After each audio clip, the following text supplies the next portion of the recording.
निवेशकों और market experts के बीच एक पॉपुलर और टेस्टेड फंडा है कि जब सोना चढ़ता है तो शेयर बाजार गिरता है और जब शेयर बाजार चढ़ता है तो सोना नीचे आता है।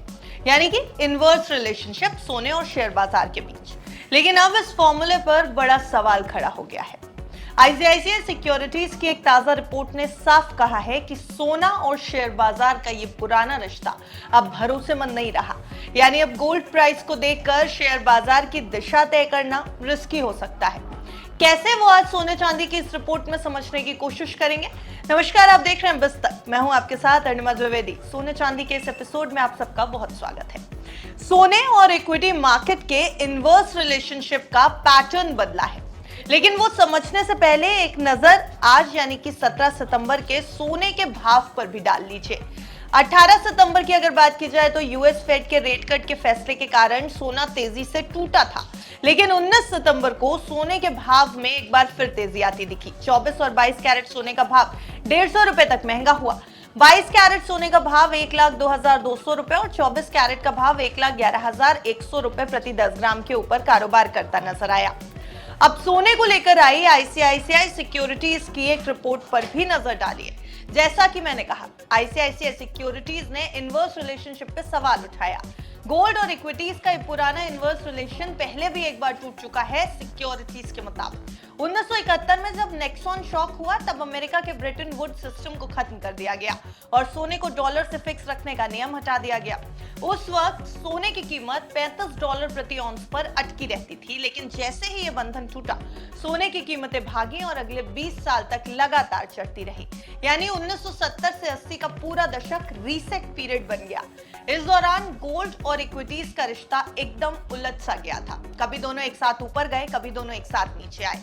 अब आईसीआईसीआई सिक्योरिटीज कहती है कि उस समय जो भी पॉजिटिव या नेगेटिव कोरिलेशन दिखा वो बस इत्तेफाक था, कोई भी असली कारण नहीं था। अब आज की बात करें तो साल 2022 से वैसा ही दौर एक बार फिर देखने को मिल रहा है। गोल्ड और शेयर बाजार का पुराना उल्टा रिश्ता धुंधला पड़ रहा है। 1980 की तरह आज भी गोल्ड और इक्विटीज दोनों एक साथ ऊंचाई पर हैं। लेकिन आखिर ऐसा क्यों हो रहा है? देखिए, रिपोर्ट बता रही है कि इस बार सबसे बड़ी वजह है सेंट्रल बैंक्स की भारी खरीद। रूस यूक्रेन युद्ध शुरू होने के बाद और हाल ही में बढ़ते टैरिफ वॉर की वजह से दुनिया भर के कई सेंट्रल बैंक सोने को रिजर्व एसेट के तौर पर खरीद रहे हैं। ये अब नॉर्मल डिमांड गोल्ड प्राइस को ऊपर ले जा रही है। यानी फिलहाल सोने की कीमतें बढ़ने की वजह से शेयर बाजार की दिशा का अंदाजा लगाना मुश्किल है। अब रिपोर्ट साफ कह रही है कि जब तक सेंट्रल बैंकों की खरीदारी नॉर्मल लेवल पर वापस नहीं आती, तब तक गोल्ड और इक्विटीज का रिश्ता बस इत्तेफाक का ही रहेगा। इसका मतलब यह हुआ कि निवेशक अगर लॉन्ग या फिर शॉर्ट इक्विटी स्ट्रैटेजी बनाने के लिए गोल्ड प्राइस पर भरोसा करेंगे तो वो गलती कर सकते हैं। अब सवाल उठता है कि क्या सोने का सेफ हेवन वाला रोल भी अब खतरे में आ गया है? तो इसका जवाब है नहीं। आईसीआईसीआई सिक्योरिटीज की रिपोर्ट कह रही है कि सोना अपने सुरक्षित निवेश वाली पहचान अभी भी बनाए हुए है।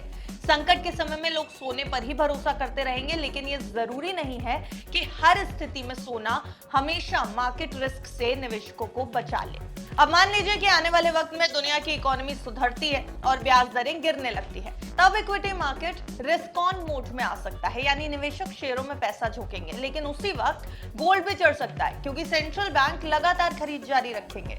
नतीजा ये होगा कि शेयर और गोल्ड दोनों एक साथ ऊपर जाएंगे। ये देखने में पॉजिटिव कोरिलेशन लगेगा, लेकिन इसके पीछे का असली कारण ये नहीं होगा। वैसे ये पहली बार नहीं है जब सोना और इक्विटीज का पुराना रिश्ता टूट गया। और 2010 में भी यही हुआ था। 2008 और 9 की ग्लोबल फाइनेंशियल क्राइसिस के बाद जब सेंट्रल बैंक्स ने क्वांटिटेटिव ईजिंग के जरिए मार्केट में पैसा डाला तो शेयर भी तेजी से चढ़े और गोल्ड भी लगातार बढ़ता गया। उस वक्त भी दोनों के बीच पॉजिटिव कोरिलेशन दिखा, लेकिन वो बस बाहरी हालात की वजह से ही बना था। इसके अलावा घरेलू डिमांड भी गोल्ड प्राइस को मजबूती दे रही है। भारत जैसे देशों में लोग गहनों के तौर पर सोना खरीदते रहते हैं।